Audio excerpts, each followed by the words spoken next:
किसान साथियों, मैं हूं सोनू चौधरी और आज की वीडियो आप सभी आलू उत्पादक किसानों के लिए बहुत ही ज़्यादा धमाकेदार और महत्वपूर्ण रहने वाली है, क्योंकि इस वीडियो के माध्यम से आपको आलू की ए से जेड तक की जानकारी मिलने वाली है, जो शुरुआत से लेकर अंतिम चरण तक की होती है। तो मेरे साथ में आज जो है कृषि विशेषज्ञ डॉक्टर साहब मौजूद हैं, जो कि आप लोगों को आलू से संबंधित सारी जानकारियां प्रदान करेंगे कि 30 से 35 दिन पर किस तरीके का आप लोगों को दवाइयां यूज़ करनी है, 35 से 45 दिन पर कितनी करनी है, 45 से 70 दिन पर क्या करना है, या कोई रोग आ जाता है या जड़ गलन की समस्या बन जाती है, या कोई जो है हानिकारक कीड़े का प्रकोप जो है बढ़ जाता है, तो ऐसे में किस तरीके से आप उनकी रोकथाम करके आलू के अच्छा प्रोडक्शन जो है ले सकते हैं, एक अच्छी लहलहाती फसल जो है आप लोग जो है अपने खुदाई के माध्यम से ले सकते हैं। तो सबसे पहले डॉक्टर साहब, आपका हमारे चैनल पर बहुत बहुत स्वागत। Thank you. डॉक्टर साहब, अपना थोड़ा परिचय दीजिए। मेरा नाम प्रताप चौधरी है और मेरा कृषि लाइन में जो एक्सपीरियंस है 20 साल पुराना एक्सपीरियंस है, और मैं लगभग प्रत्येक बीमारी से, प्रत्येक फसल से रूबरू हूँ। और मेरे को जितने भी कस्टमर हैं दुकानों पर जाते हैं, दवाइयों से लेकर के पौधा लेके गए, वहाँ पर गए और उन्होंने पोता बांध दिया, ये सब से मैं किसान को छुटकारा जाना चाहता हूँ, जिससे कि किसान का कम पैसा लगाने के बाद में भरपूर पैदावार मिल सके। डॉक्टर साहब, एक बात आती है कि अब जो है फसल का एक सीज़न जो है अब शुरू हो गया, और इस समय पर दुकानदारों की जो है नुमाइश जो है शुरू हो गई। कुकुर मुत्तों की तरह जो है गलियों में जो है घूमना जो है केमिस्टों का जो है शुरू हो गया। क्योंकि इस समय पर किसान को अच्छा प्रोडक्शन चाहिए और वो उसके लिए मतलब पूरा सब कुछ न्यौछावर करने के लिए तैयार रहता है। अब आप किस तरीके से किसानों को गाइड करना चाहेंगे, किस तरीके से बताना चाहेंगे, ज़रा बताएं। ऐसा है, कुकुरमुत्तों की तो दुकान खुली हुई है, हर चौराहे पर, हर गली में, हर गांव में लगभग दुकान खुल चुकी हैं। उनको ये पता नहीं है कि ABCD क्या होता है, किस में क्या लगाएंगे, इससे क्या बेनिफिट होगा। इस समय मेन प्रॉब्लम चल रही है आलू में। जैसे ही पहला पानी लगा रहे हैं किसान भाई, उसके बाद में मिर्च के से पौधे बनते जा रहे हैं, और वो क्या है, पौधा लेकर के दुकान के पास जा रहे हैं। दुकानदार उनको क्या है, 10 तरह की दवाई बांध रहा है और मोटे पैसे उसमें कमा रहा है। किसान का क्या है, उस 10,000 की दवाई को लगाने के बावजूद भी कोई भी असर नहीं है किसी प्रकार का। इसीलिए मैं किसानों के बीच में आज आया हूँ आप लोगों के सहयोग से। तो मैं आज आपके सहयोग से बात करूँगा किसानों हक की। ये सबसे पहले जो मिर्च के से पौधे बन रहे हैं, कोई इसको वायरस बता रहा है, कोई कुछ बता रहा है, कोई कुछ बता रहा है, कोई कुछ दवाई लगवा रहा है, पर लेकिन जो इसका मेन असर आ रहा है ना, वो क्या है, प्रोपिनेप 70% आता है, कई कंपनियों को आता है, और किसान भाई देख करके ही उसको लगाएं। उसके साथ में अन्य फंजीसाइड, अन्य इंसेक्टिसाइड भी लगा सकते हैं। उसको लगाने से सबसे मेन पौधों की जो पत्तियां हैं वो खुलेंगी, प्रकाश संश्लेषण अच्छा होगा, पौधों की ग्रोथ अच्छी होती है, पौधे में ट्यूमर बनने की संख्या ज़्यादा हो जाती है उसमें, पहला। दूसरा क्या है कि बहुत से किसान जो है यूरिया की मात्रा बहुत ज़्यादा लगाते हैं। मैं उनसे कहूँगा कि एकड़ में 1 बैग लगा रहे हैं बहुत है, उससे ज़्यादा न लगाएं। उसके साथ में बहुत सारे मैक्रोन्यूट्रेंट आते हैं, बहुत सारी जैम आती हैं, पर लेकिन जो जैम लगाएं, माइक्रोराजा लगाएं या ह्यूमिक लगा रहे हैं या जो भी लगा रहे हैं, वो अच्छी कंपनी का ही लगाएं। घटिया के चक्कर में, सस्ते के चक्कर में न पड़ें, नंबर 1। नंबर 2, ट्यूमर बनने के बाद में क्या होना चाहिए, क्या लगाना चाहिए, जिससे कि लगभग ट्यूमर जो है सब बराबर आएँ। उसमें जैसे कि PI का ह्यूमिसोल आता है, अन्य कंपनियों के कई कंपनियां हैं, उनका टॉनिक हैं। ये देखो, ये है PI का ह्यूमिसोल। इसमें क्या है, ह्यूमिक एसिड 18% है और फॉल्विक एसिड है 1.5%। ये क्या है, ट्यूमरों को सबको एक समान लेके चलेगा। ऐसा नहीं है बहुत सारे बड़े हो गए और बहुत सारे बहुत छोटे हो गए, ठीक है। एक ये टॉनिक है ख्याति बायोटेक का। इसमें क्या है, लगभग सारे माइक्रोन्यूट्रेंट्स होते हैं, जिससे कि पौधे को जो ज़रूरत है, जो आपने माइक्रोन्यूट्रेंट नहीं दिया है, जो प्रोडक्ट नहीं दिया है उसमें, उसकी ये पूर्ति करेगा आपको। ये है, आप कोई भी दवाई लगा रहे हैं उसके साथ में इसका इस्तेमाल ज़रूर करें। इससे क्या है कि ठंड का समय होता है, कोहरा होता है, उससे क्या है कि ये दिक्कत नहीं आएगी कि दवाई बह गई जी, दवाई ने हमारा काम नहीं किया। ये क्या है कि स्टिकर है और ये पौधे की तह पर तुरंत चिपकाएगा और पूरा असर दवाई का होगा। इसका बेनिफिट क्या रहता है? इसका बेनिफिट ये है कि दवाई के पौधे के एक पत्ते पर या 2 पत्ते पर दवाई पहुंचती है तो वो पूरा सिस्टमेटिक तरीके से पूरे में दवाई पहुंच जाती है। जड़ों तक पहुंच जाए। जी हाँ, ये प्रोडक्ट है सारथी के नाम से। इसमें अमीनो एसिड 90% है। जब आलू फूलने लगता है, किसान भाई लास्ट में आकर के 50 दिन के आसपास बोलते हैं कि जी हमारा अब आलू पर तो पूरा ट्यूमर तो पूरे बन चुके हैं, अब इसको फुलाना है। तो इसका अलावा 200 से 250 ग्राम पर एकड़ के हिसाब से यूज करेंगे तो पैदावार में बहुत इजाफा होता है। ये किस काम में आता है? ये तो बेल्लामाइसिन है ये। इसका क्या है, ये एक एंटीबायोटिक में काम करता है। जैसे कि किसी कोई प्रॉब्लम है, कोई सिस्टमेटिक इंसेक्टिसाइड दे रहे हैं, वो दे रहे हैं, फंजीसाइड दे रहे हैं, उसके साथ इसको लगाएंगे ना, ये जड़ तक पूरा काम करेगा। यानी कि जो हानिकारक जो केमिकल का रिएक्शन होता है उससे ये कम कर देता है। हाँ, उसमें भी असर करता है इसका। और जो भी आप दवाई लगाएंगे, कॉन्टैक्ट हो या सिस्टमेटिक हो फंजीसाइड, उसके साथ लगाएंगे तो बहुत अच्छा रिजल्ट मिलता है इसका। डॉक्टर एक और प्रोडक्ट है बाविस्टान, ये इसका क्या है? बाविस्टीन, इसमें कार्बनडाइजिम होती है।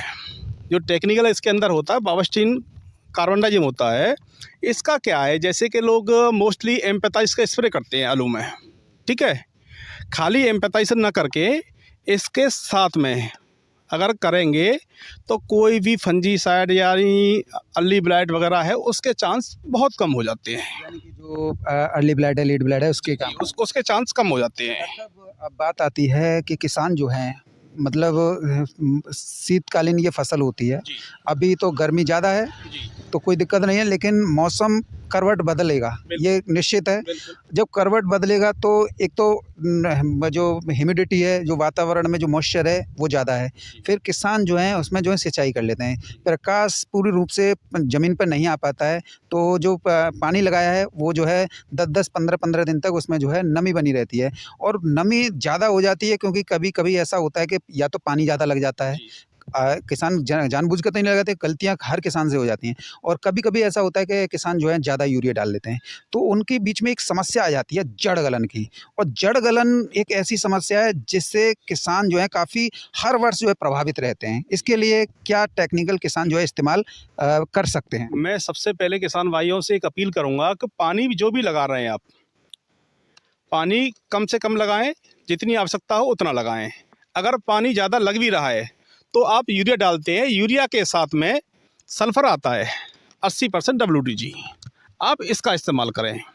इससे क्या है, ये भी एक फंजीसाइड है, फंगस से भी रोकेगा, प्लस आपकी जो मात्रा पानी की एक्स्ट्रा है जिससे नुकसान होने वाला है उसको भी कंट्रोल करेगा, ठीक है। अगर इससे भी कंट्रोल नहीं हो पा रहा है, ठीक है, तो आप उसमें स्प्रे कर सकते हैं, तो इससे जो है कंट्रोल में। हाँ, वैसे इससे कंट्रोल आ जाएगा। अगर नॉर्मल है, सरसों में भी अगर दिक्कत है तो सरसों में मोस्टली इसको यूज करेंगे, ठीक है। उसके बाद में अगर इससे भी नहीं आ रहा है तो थाइफ्रेट मिथाइल 500 ग्राम पर एकड़ की स्प्रे करें आप। यानी थाइपोफेनाइट मिथाइल किसी की भी ले सकते हैं, या कि ये अगर रोको मिल जाए बायोस्टेट की तो ये सबसे ब्रांड है, इसका इस्तेमाल करें। अगर ये न मिले तो फिर कोई भी ले सकते हैं, विकल्प में तो कुछ भी ले सकते हैं फिर आप। रोको का ज़्यादा अच्छा रिजल्ट बता। बिल्कुल बिल्कुल बिल्कुल, किसानों की ब्रांड है, पसंद है। अब डॉक्टर साहब, ये सारा जो है हमने देख लिया शुरुआत से लेकर अंत तक का। अब बात आती है कि सभी किसानों ने जो है अच्छा वो ले लिया। अब किसानों की बात में आती है नंबर ऑफ ट्यूमर्स का विकास, ग्रोथ, यानी फुलाव, आलू का फुलाव कैसे हो, और आलू पे चमक, शाइनिंग, क्योंकि मंडी में आलू जो है चमक से बिकता है, ना कि आलू तो सभी करते हैं लेकिन चमक ज़्यादा होती है। तो ऐसे में किसानों को कितने दिन पर कौन कौन से जो है NPK लगानी चाहिए? ऐसा है, लगभग 50 दिन के बाद में 52-34 इसको लगाएं। और हो सकता है तो पोटास, बायो पोटास में आती है, लिक्विड में आती है, कई कंपनियों की आती है, अच्छी कंपनी की आप इसका स्प्रे करेंगे। उससे क्या है, वजन भी बढ़ेगा और उसमें चमक भी आती है और साइज भी मेंटेन करता है उसको। आप किसी भी फसल में, आलू में नहीं, किसी फसल में आप पोटास लगाइए लास्ट टाइम पर जब आपका दाने में दूध बनने वाला हो या दूध स्टार्टिंग हो रही हो बाली की, या आलू में फूलने वाला हो, उस समय लगाइए, आपको ज़रूर रेस्पॉन्स मिलेगा उसका। अब जो है मैं क्रम वाइज पूछ लेता हूँ कि NPK जो शुरुआती जो स्टेज होती है, तो NPK कितनी कौन कौन से आते हैं, जो किन किन दिन पे जो है लगते हैं? सबसे पहले स्टार्टिंग होती है 19-19-19 की। ये कितने दिन पे लगते हैं? ये लगभग 1 महीने से और 2 महीने तक इसको लगा सकते हैं।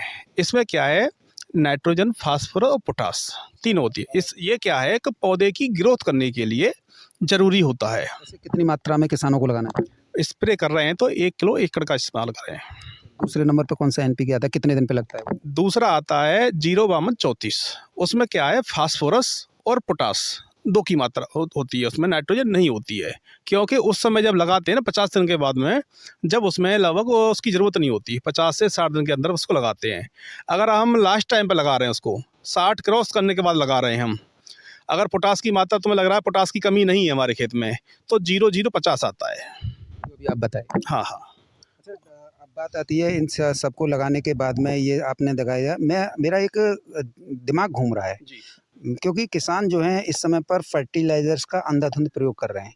जैसे हम नाइट्रोजन है, यूरिया लगभग जो है, अगर हम देखें ना तो उसकी जो है क्वांटिटी 45 किलो की कर दी है गवर्नमेंट ने, और उसमें 27% नाइट्रोजन होता है एक बैग में, जो 45 किलो की है। लेकिन उसको मिलता पौधे को केवल 7% है, बाकी ये उसमें गैस बन के उड़ जाता है। मैं आपको अब जी मैं थोड़ा मेरे सुन लीजिए। और दूसरा कि जो किसान जो हैं डीएपी, जैसे आप फास्फोरस के नाम से भी जान रहे हैं और आप बता रहे हैं, तो मेरा सवाल दरअसल ये है कि किसानों को जो ट्रिचिंग करके डाल रहे हैं, जो हाथों से बिखराव कर रहे हैं, उसकी जगह पर यदि डीएपी हो या एनपीके या जो है यूरिया, अगर इसका लिक्विड फॉर्म में यदि पौधों पर इसका फॉलियर स्प्रे करें तो ट्रीचिंग से बढ़िया रिजल्ट जो है इसका लग सकता है। क्योंकि अगर ये फॉलियर स्प्रे इस पे पौधे पर करेंगे तो पत्ते पर गिरेगा, तो पत्ता तुरंत ही उसे ऑब्जर्व करेगा, और ऑब्जर्व करने के बाद में उसका मतलब उसका अच्छा विकास होगा। इस बारे में थोड़ा बता दीजिए। सरकार भी इसका विकल्प निकाल रही है। आप देख रहे हैं नैनो डीएपी, नैनो यूरिया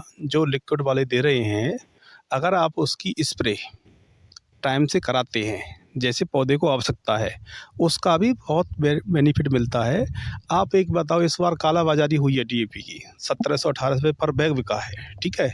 उसको न लेकर के आप जो मिल गया आपको एनपीके जो भी जिसे बो दिया, अब आप उसमें अगर स्प्रे करते हैं नैनो डीएपी की, तो आपको डीएपी की जो वो है कमताइश है वो पूरी हो जाएगी, उससे कोई यील्ड में कोई अंतर नहीं आएगा किसी प्रकार का। अच्छा, दूसरा सवाल मेरा ये है कि कई किसान जो है लिक्विड डीएपी या लिक्विड यूरिया, इन दोनों को कभी-कभी जो है, जैसे कि अभी आपने जो प्रोडक्ट बताए ना, थाइफोफेनाइट मिथाइल है या सल्फर है या कोई भी जैसे M45 वगैरह है, इनके साथ में लगा देते हैं, और लगाने के बाद में फिर जो है फसल जो है पूरी तरीके से चौपट हो जाती है। क्या डीएपी, नैनो डीएपी जो लिक्विड फॉर्म में है, उसके साथ में अन्य दवाओं का प्रयोग किसान कर सकते हैं? क्योंकि सवाल बहुत आते हैं, क्या हम ये कर सकते हैं अथवा नहीं कर सकते? मैं आपको बताऊं, कई टेक्निकल ऐसे होते हैं कि उसके साथ हम फर्टिलाइजर यूज नहीं कर सकते। अगर करेंगे तो उसका हमें दुष्प्रभाव मिलेगा देखने के लिए कहीं ना कहीं। कई जगह पे हमने ये देखा है कि डीएपी, नैनो डीएपी या नैनो यूरिया के साथ में उन लोगों ने उसको जो है फॉलियर स्प्रे किया, और आज देखा, और 3 दिन बाद जो है फसल जो है पूरी तरीके से जल गई, और किसान फिर भागे डोलने कि उसने हमें नकली दवाई दे दी, या उसने ये दे दिया, उसने वो दे दिया। केमिस्ट शॉपों पे जो है मुकदमा ठोक रहे हैं, और कई लोग, ऐसी स्थिति बन गई है कि उपभोक्ता फोरम की शरण ले रहे हैं। लेकिन जो स्थितियाँ हैं वो, मैं आपके माध्यम से बताना चाहूँगा कि जो भी किसान लगा रहे हैं, जो भी केमिस्ट दे रहे हैं, दुकानदार दे रहे हैं, उसमें अपनी तरफ से कुछ न मिलाएं, पहली बात। दूसरी बात, यूरिया का अगर बहुत से किसान क्या करते हैं कि यूरिया ले लिया, उसको घोल बना लिया, उसकी स्प्रे करें, आलू पे कतई न करें। अगर ऐसा करते हैं तो उसका दुष्प्रभाव मिलना ही मिलना है। अगर आपको यूरिया की स्प्रे करनी है तो आप नैनो यूरिया का ही करें। अच्छा डॉक्टर साहब, एक और बात मैं आपसे जानना चाहूँगा, आप मिले हैं तो, क्योंकि सवाल तो दिमाग में उपज ही आते हैं। जैसे कि किसान क्या करते हैं कि जैसे कोई M45 है या कोई और भी प्रोडक्ट हैं, उनका फॉलियर स्प्रे कर रहे हैं ना, तो अच्छा वो तो कर देते हैं, लेकिन हमेशा सावधानियाँ नहीं बरतते हैं। क्योंकि हम देखते हैं कि किसी के टंकी लेके आए, या अब तो ऐसी टंकी चल रही हैं जो 1-1 हज़ार लीटर की हैं, जो मतलब 1 घंटे में ही जो है प्रेशर मार देती हैं, या जो ड्रोन वाली तकनीक है तो उसमें वो कर देते हैं। अब किसानों को क्या-क्या सावधानी बरतनी चाहिए? पहले तो जो डॉक्टर हो या केमिस्ट हो या दुकानदार का हो या जो भी हो, जो वो उस तरीके से बताए, पहले तो उस तरीके से। दूसरी बात, आप टंकी अगर अब तुम्हारे पास खुद की है तो आपको पता है कि हमने पहले इससे क्या लगाया था, कौन सा केमिकल हमने खेत में यूज किया था। फिर भी आप जितनी बार भी आप टंकी का यूज करें तो उसको अच्छी तरह धो करके जब इस्तेमाल करें। धोकर के एक बात आ रही है कि धोना पानी से है या गर्म पानी से, या फिर किसी केमिकल से धोना है? क्योंकि केमिकल तो पहले से ही उसमें है। अगर केमिकल से धोएंगे, चाहे बायोकार्बोनेट हो या कोई और हो या नीला तोता, अगर उससे धोएंगे तो उसमें तो फिर प्रॉब्लम रही? ऐसा है, केमिकल में इतनी प्रॉब्लम नहीं आती है। ये प्रॉब्लम आती है जैसे कि हमने कई बार पैराक्वाइड लगाई या ग्लाइफो लगाई, जैसे मेड़ पे घास मारने वाली होती है, इसका साइड इफ़ेक्ट ज़्यादातर देखने को मिलता है। और किसान फिर उसमें क्या है कि दुकान वाले की या दवाई की उसकी गलती बताता है। तो मैं यही करूँगा कि पूरी नली सहित पूरी टंकी को सादा पानी से धो, एक बार नहीं 3 बार धो उसको। उसमें कुछ खर्चा तो हो नहीं रहा है, अच्छी तरह साफ़ करके लाओगे तो आपको कोई भी परेशानी का सामना नहीं करना पड़ेगा। और बात रही उसकी, आप बता रहे थे कि फर्टिलाइजर लगाना है, कई मतलब फंजीसाइड ऐसे हैं, अगर आप उसमें फर्टिलाइजर डालेंगे तुरंत घोल फट जाएगा उसका।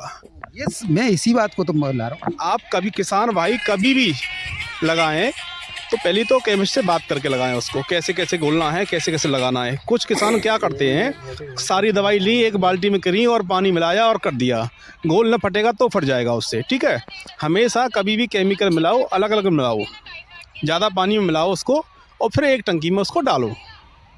फिर भी उसको एक बार चेक करो कि ये हमारा कहीं घोल फटा तो नहीं है।